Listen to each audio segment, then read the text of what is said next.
Welcome to Man Does Tech, where I solve the problems you didn't even know you had. You start by switching to the sheet metal workspace and selecting your part. This tells Fusion 360 to use flange and unfold tools. Once done, pick the material and exact thickness, for example 5 millimeters, because bends and flat patterns depend on that value. Make sure to set a bend radius and K-factor, or bend allowance, so the software calculates accurate flat lengths. These parameters control why edges fit after forming. Now create or import the base face to begin the first flange. You will now generate flanges from the base face. Select an edge, set the length and angle, and choose inside or outside bend. This affects final dimensions, so plan accordingly. Next, add functional features. Sketch cutouts and use the punch or hole commands that respect sheet rules, because standard extrude can break unfolding.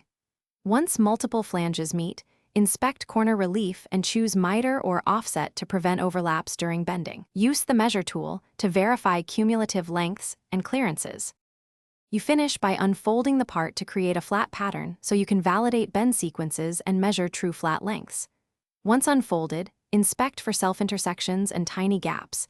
If present, fold back, adjust reliefs or flange order, and unfold again. This iterative check prevents failed fabrications. When correct, use the Create Flat Pattern command and export a DXF for CNC or laser cutting. One troubleshooting tip: if unfolding fails, reduce complex fillets and add explicit corner relief to resolve overlapping geometry.